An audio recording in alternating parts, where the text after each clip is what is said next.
Just, I would literally give myself word. I don't know. Like insta love, but I like it. Hi guys, and welcome to another video.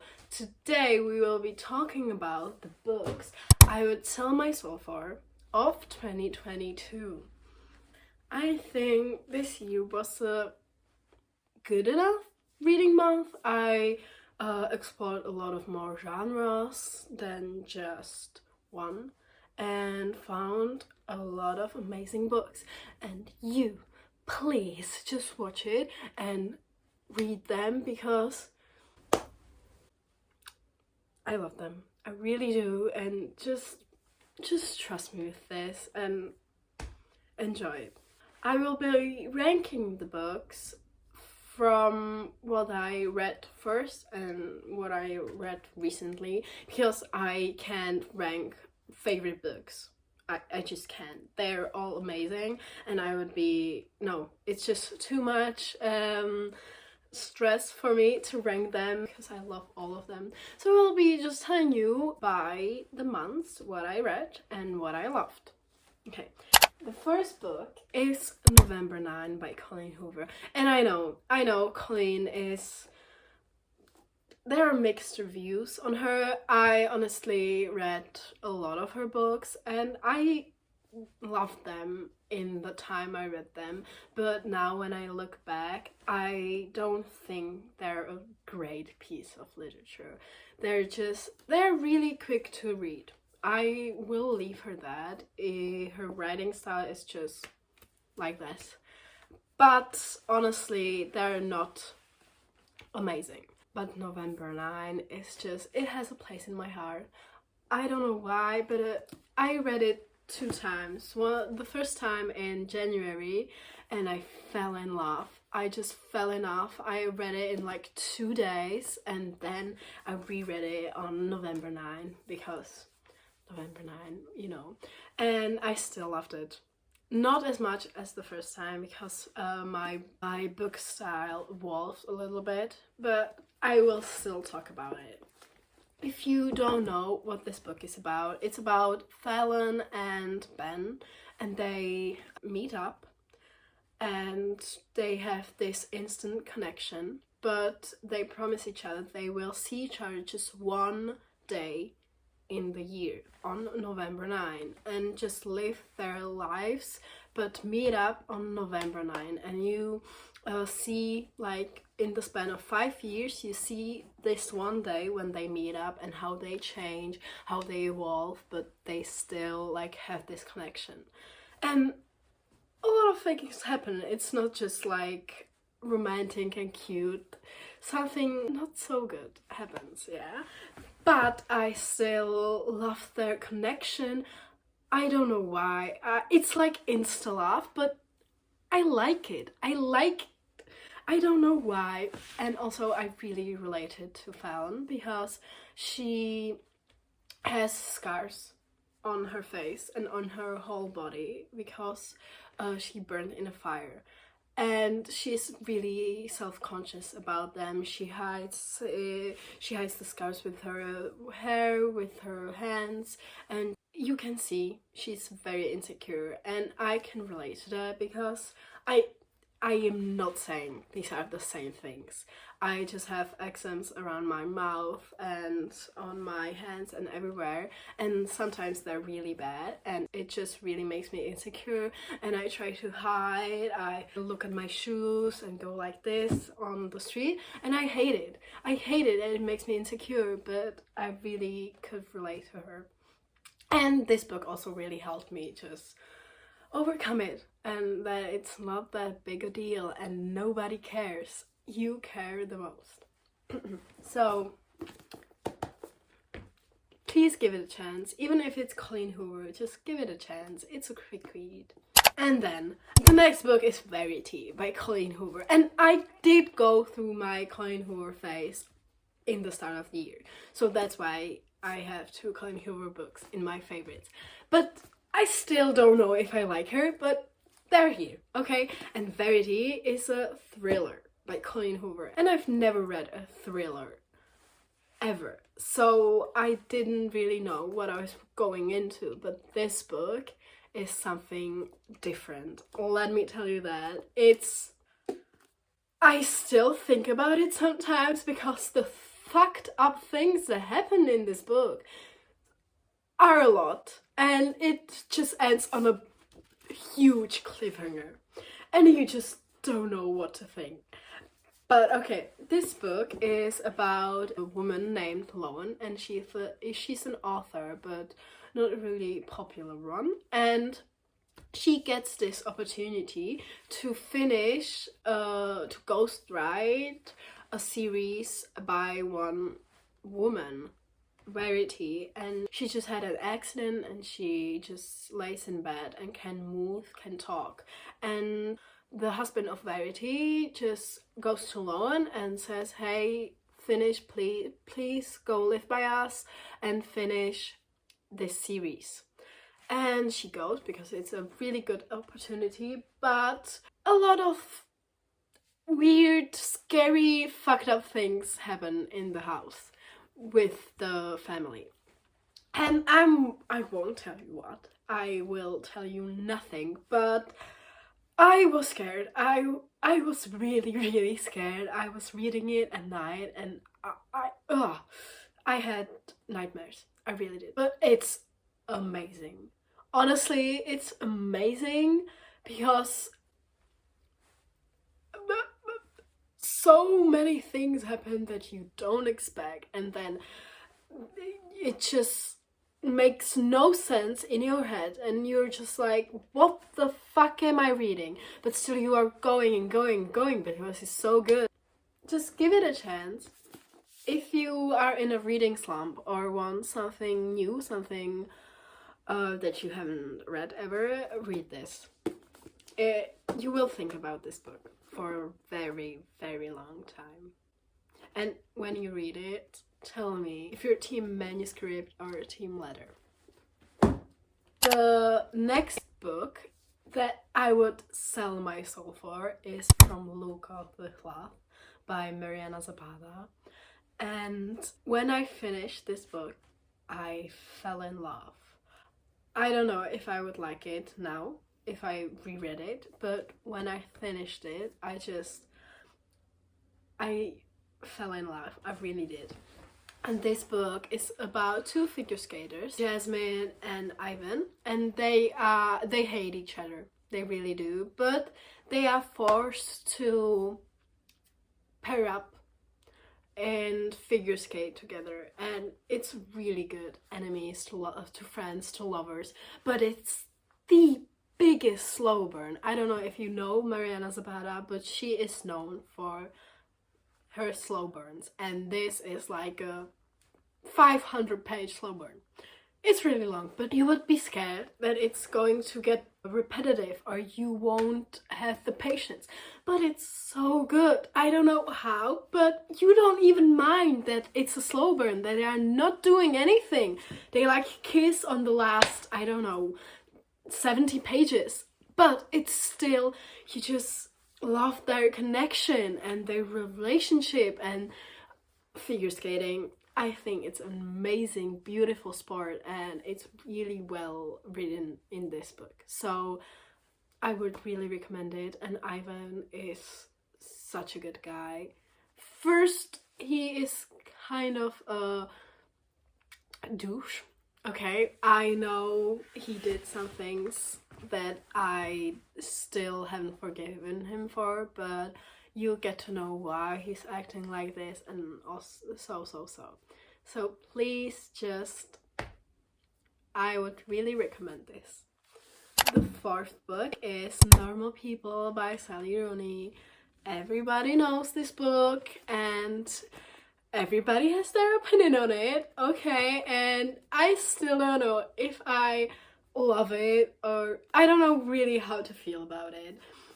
Don't know what to rate it. This book is just, it's just so different. I know I'm telling this about all the books I list in this videos, but they are so just, there's something different about this. It's not really about the plot. it's more about the inner monologues of the characters, about how normal they behave, what things they do, because they're like natural and all people do this.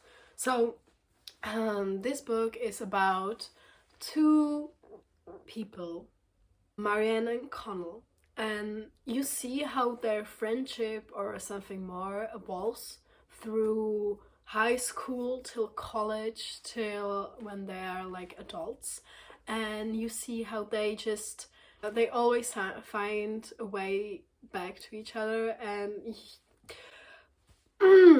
it's a little frustrating at times, it really is, but it's still just the inner monologues of what they think, how they behave. It's just so relatable at times, and I think everybody should read it and make their own opinion on it, because it's just something that touches you in other places than other books. Book just feels personal in so many ways, and you also just can see how people don't have to be perfect, but they still love each other very, very much. I read it in April and I'm in high school, and I think that I will look at it completely different when I'm just in college or an adult.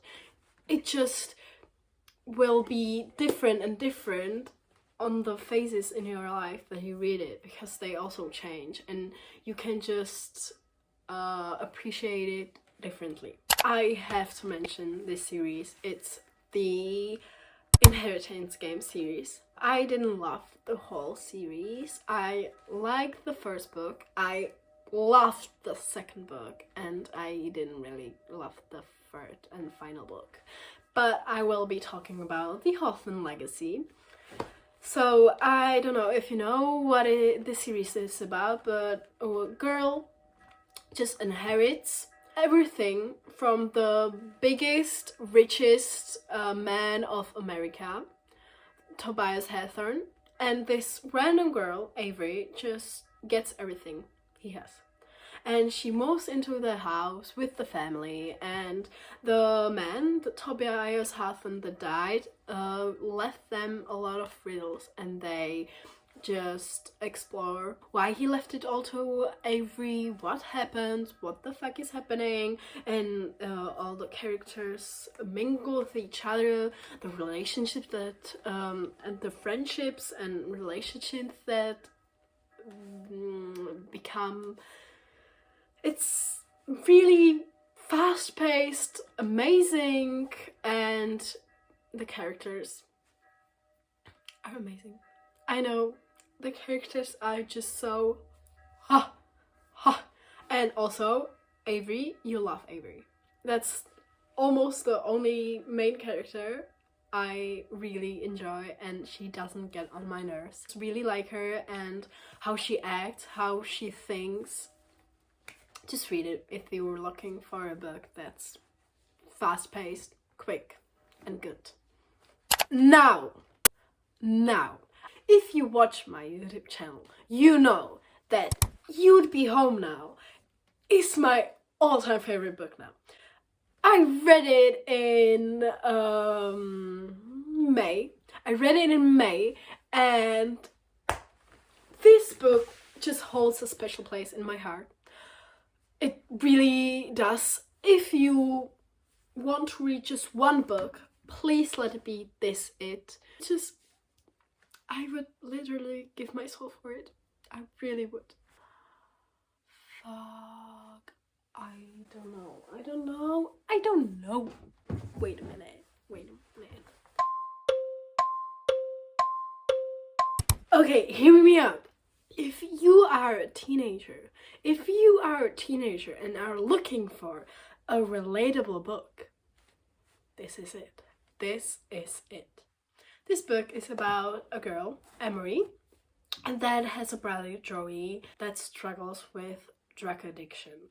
And this book is from the point of view of Emery, but you can just see how drug addiction or any kind of addiction affects all the people that love the drug addict or the addict. The drug addiction doesn't just affect Joey, who has it, but everyone around him, because everybody deals with it. It affects them, it hurts them, because they are scared for him, but also they sometimes are really mad at him because he acts really irresponsible. But you still can be really mad because it's a sickness. Like, addiction is a sickness and it's really bad. And you can, in this book, you can really see it good. You just see it really vividly. And Emery struggles with just not being seen, feeling invisible in her family and in school, because she's just known like the sister of the drug addict, and that's all she is. She feels like she can form her personality just because her brother is an addict. Like, I'm an only child, I don't have an addiction, I don't even feel invisible, but still I felt I was reading my own thoughts on paper. Kathleen just did something amazing. She wrote all thoughts, everything that teenagers struggle with, and put it in a book. And you just, it touches you. It just touches you. Everything you read in this book, it touches you on your soul, in your mind, and you look at everything differently. It's just really amazing. And also you learn something from this book.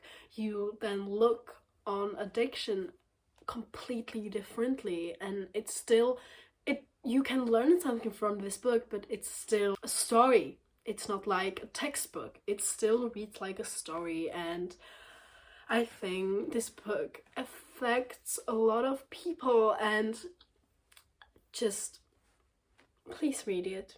Really, it would mean the world for me. And if you also love it, please send me your reactions, your thoughts, everything. I'm open to it. I just need to find people who read this book, but because there are not so many. It's not that well known, so read it. The next book is One True Loves by Taylor Jenkins Reid, and I think you all know I love Taylor Jenkins Reid. I love her writing style, her stories, and this book is maybe my favorite from her. This book is about Emma, and she marries her high school sweetheart. They're together, but her husband dies in a helicopter crash, and she has to deal with this loss. She's so lost and really not in a good place, and you can see how she deals with the grief and moving on with her life. And she moves on to another man, Sam, and falls in love with him and is with him. But now she gets a call that Joey is still alive, that her first husband, her first love, didn't die but was on an island 3 years fighting for his life, and now he's coming back to her. And now she doesn't know what to do. She doesn't know who to pick, and you can see the struggles in this book. I would want to be on her place. I would not know what to do. She changed. She changed in these 3 years when she's with Sam. But she still loves him, but she also loves Sam, so it's just, it will keep you on your toes. I also love that it brings over this thought that you have multiple soulmates, that you don't just have one soulmate, but multiple. And I believe in this. I think people change so much through their lives, and in all the chapters of their life, they love different people, and all the people made a difference in their life. And you can really see how she isn't the same person she was 3 years ago. In this book, there are also likable characters, and it's really well written, quick paced, really enjoyable. So I would also recommend this. Okay, then I read The Words We Keep by Erin Stewart. This is something like You'd Be Home for me. Just also so relatable. This is even more relatable than You'd Be Home now. I swear I won't borrow this copy to anyone because it is like they were reading my diary. The things written in here, they're just so personal. I have no idea how the author did it, but really, it's like my thoughts in there. And also I edited it and wrote my thoughts in it, so it's just really personal. This book was raw, real, and ugly, and amazing. This book is written from the point of a girl named Lily that has a sister that tried to kill herself. She is bipolar. The sister is Alice is bipolar, and she comes back from from her rehab center, and now she's at home. And Lily loves her, but still, she really doesn't know how to talk to her, how to act around her, and she just has so much anxiety and always tries to be the perfect daughter, the perfect student, the perfect athlete. She just always overachieves and has this huge pressure on her to be amazing. And she does this to herself. And I could so relate to that because I think anxiety isn't talked enough about.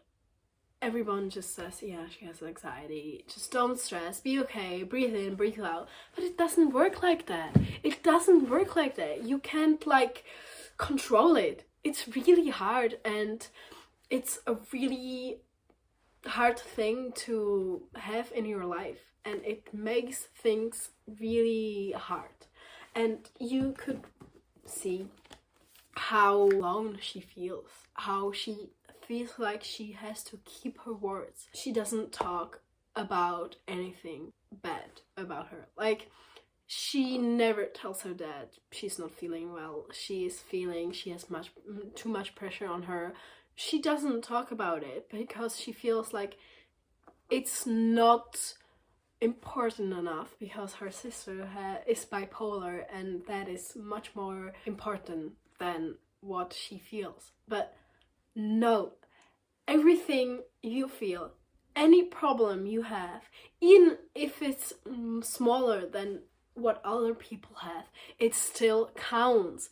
It still counts, and you still should talk about it if you want. Don't feel like you are not enough. And if you have a problem with that, read this book.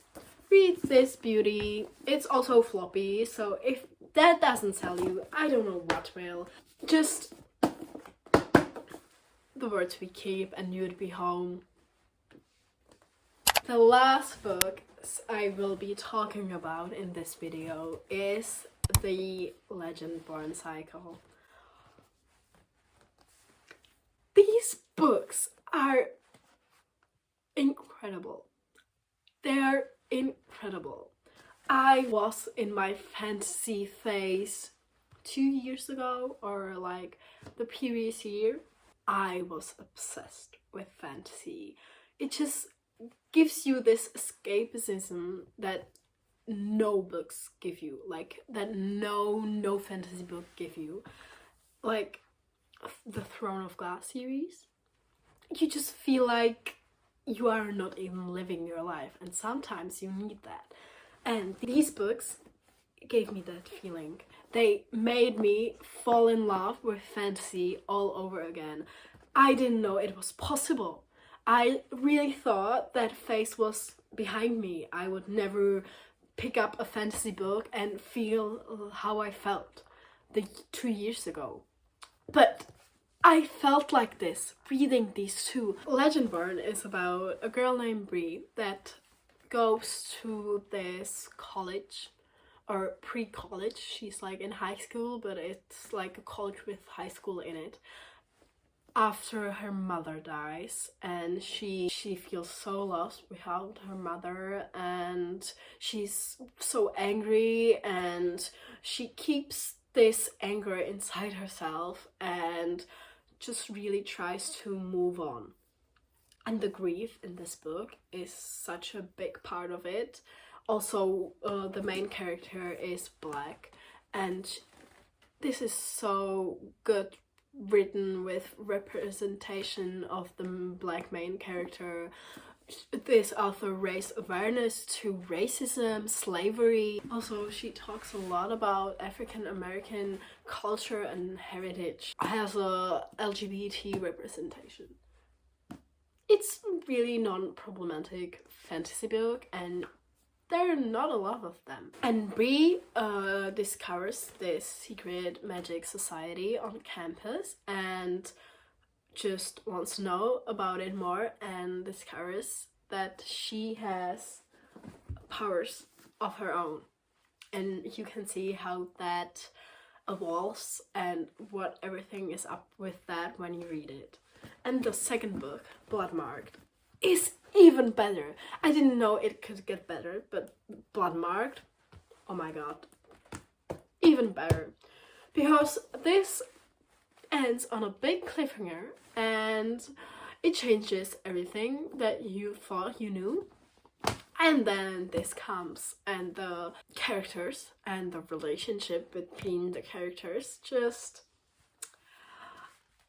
the romance subplot is really good. Just saying that this series is not about that, it's just a subplot. The culture and fantasy world is really original and really well done, but still the romance is also good. And that are all the books I would recommend you to read in the next year that I personally loved of 2022. I hope you enjoyed it and you will watch it. Bye!